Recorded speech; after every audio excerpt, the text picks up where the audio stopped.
Hi everyone, இது நம்ம biostatistics சீரியஸோடைய ரெண்டாவது வீடியோ. ஆல்ரெடி நம்ம ஃபஸ்ட் வீடியோவில் பயோஸ்டாட்டிஸ்டிக்ஸோட பேசிக்ஸ் பற்றிலாம் பார்த்துருப்போம். அண்ட் அந்த வீடியோ பார்க்கலாம், போய் பார்த்துக்கோங்க, ரொம்ப யூஸ்ஃபுல்லாக இருக்கும். அண்ட் இப்போ இந்த செகண்ட் வீடியோவில் நம்ம மெஷர் ஆஃப் சென்ட்ரல் டெண்டன்சி பற்றி பார்க்கலாம். ஸோ ஃபஸ்ட்டு சென்ட்ரல் டெண்டன்சினா என்னென்னு பார்த்தீங்கன்னா, அந்த பேர்லேயே இருக்குது சென்ட்ரல், அதாவது ஒரு குரூப் ஆஃப் நம்பர்ஸ் டேட்டா செட்டோடைய சென்ட்ரல் வேல்யூவை கண்டுபிடிக்கிறது. இப்போது சராசரிலாம் கண்டுபிடிக்கிறோம் இல்லையா, அதுதான் சென்ட்ரல் டெண்டன்சி. அண்ட் இந்த சென்ட்ரல் டெண்டன்சியை தமிழில் மையப்போக்கு அப்படின்னு சொல்லுவாங்க. அண்ட் இப்போ அதோடைய டெஃபினிஷனை பார்க்கலாம்.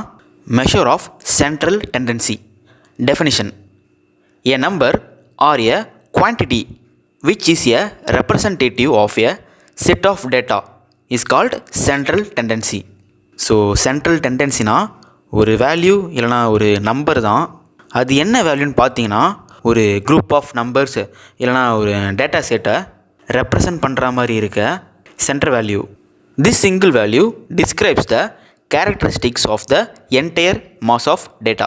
ஸோ ஒரு டேட்டாவில் இருக்க எல்லா நம்பரையும் டிஸ்கிரைப் பண்ணுற சராசரி தான் சென்ட்ரல் டெண்டன்சி. அண்ட் நெக்ஸ்ட் நம்ம இதோட டைப்ஸ் பார்க்கலாம். ஸோ சென்ட்ரல் டெண்டன்சியில் மேஜராக 3 டைப்ஸ் இருக்குது: மீன், மீடியன் அண்டு மோடு. அண்ட் இது மூணுத்தை பற்றி ஆல்ரெடி நம்ம போன வீடியோவிலே டீட்டெயிலாக பார்த்துட்டோம். இப்போது மீன்னா நம்ம யூஸ்வலாக யூஸ் பண்ணுறது தான். இப்போ எக்ஸாமில் பர்சன்டேஜ் கண்டுபிடிக்கிறதுக்கு எல்லா சப்ஜெக்ட்ஸ் மார்க்கையும் கூட்டிகிட்டு அதை டோட்டல் நம்பர் ஆஃப் சப்ஜெக்ட்ஸில் டிவைட் பண்ணி கண்டுபிடிப்போம் இல்லையா, அதுதான். அண்டு நெக்ஸ்ட் இந்த மீடியன்னா the middle value of the data. So ஒரு டேட்டா செட்டில் இருக்க மிடில் வேல்யூ தான் மீடியனு. அண்டு மோடுனா அந்த டேட்டா செட்டில் எந்த வேல்யூ அதிகமாக ரிப்பீட் ஆகியிருக்கோ அதுதான் வந்து மோடு. ஸோ மூணுமே சிம்பிள் தான். அண்ட் இந்த மீனில் ஃபர்தராக இன்னும் ஒரு 3 டைப்ஸ் இருக்குது: arithmetic mean, geometric mean and harmonic mean. And இந்த வீடியோவில் நம்ம அரித்மெட்டிக் மீன் பற்றி தான் பார்க்க போகிறோம். ஸோ இப்போ அதோட டெஃபினேஷனை பார்த்துட்டு நெக்ஸ்ட்டு சம்ஸ்லாம் பார்க்கலாம். Arithmetic mean is also called as average. So mean, arithmetic mean, average எல்லாமே சேம் தான். அரித்மெட்டிக் மீனை தான் டினோட் பண்ணோம். It is defined as the sum of the values of all individual observation of a series divided by the number of observations of a series n. The arithmetic mean is denoted by x bar. So arithmetic மீனை நம்ம X பார்னு வந்து denote பண்ண போகிறோம். And இந்த definition வந்து ரொம்ப simple. அங்கே கீழே இருக்க அந்த ஃபார்முலாவை வச்சே நம்ம இந்த டெஃபினேஷனை எழுதிடலாம். So x bar equal to summation x divided by n. So summation எக்ஸ்னால் நம்ம டேட்டாவில் இருக்க எல்லா வேல்யூஸையும் அதாவது ஆட் பண்ண போகிறோம். ஆட் பண்ணிவிட்டு அதை டோட்டல் நம்பர் ஆஃப் அப்சர்வேஷன் என்னால் டிவைட் பண்ண போகிறோம். இதுதான் அந்த டெஃபினேஷனில் கொடுத்துருப்பாங்க. அண்ட் இப்போது சம் பார்க்கலாம். ஃபஸ்ட்டு ஒரு சிம்பிளான சம் பார்க்கலாம். அதுக்கப்புறமா லைஃப் சயின்ஸ் ரிலேட்டடாக ஒரு சம் பார்க்கலாம். Find the arithmetic mean AM of 13, 14, 18, 29. So கொடுத்துருக்க டேட்டாவை எக்ஸ்ன்னு நம்ம ரைட் பண்ணிக்க போகிறோம்.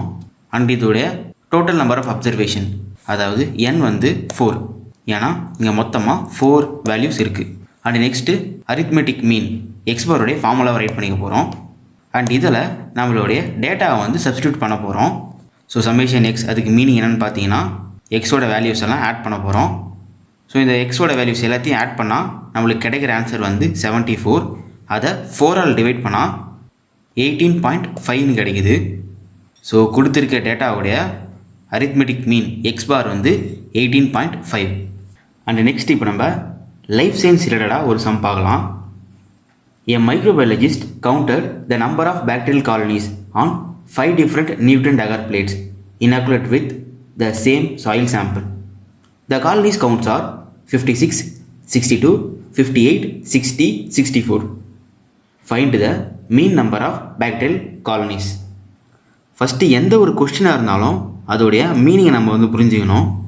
ஸோ இங்கே கொஸ்டினில் என்ன சொல்லியிருக்காங்கன்னு பார்த்தீங்கன்னா, ஒரு மைக்ரோபயாலஜிஸ்ட் 5 டிஃப்ரெண்ட் நியூட்டன் அகார் பிளேட்ஸில் காலனி கவுண்ட் பண்ணுறாரு.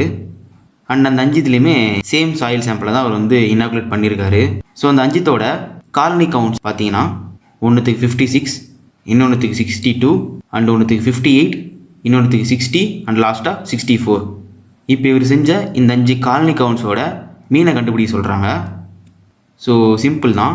இந்த மாதிரி தான் நம்மளுக்கு கொஸ்டின்ஸ்லாம் வரப்போகுது. ஸோ ஃபஸ்ட்டு கொடுத்துருக்க கொஸ்டின்லேருந்து நம்மளுக்கு தெரிஞ்ச டேட்டாவெலாம் ரைட் பண்ண போகிறோம். ஸோ கொடுத்துருக்க காலனி கவுண்ட் டேட்டாவை நம்ம எக்ஸ்ன்னு எடுத்துக்க போகிறோம். So X equal to 56, 62, 58, 60, 64 and இதோடைய என் வேல்யூ வந்து 5. ஏன்னா மொத்தமாக 5 வேல்யூஸ் இருக்குது. அண்ட் இப்போ நம்ம ஃபார்முலாவை ரைட் பண்ண போகிறோம். Arithmetic mean x bar equal to summation x by n.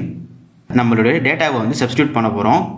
So x bar equal to 56 plus 62 plus 58 plus 60 plus 64 divided by 5.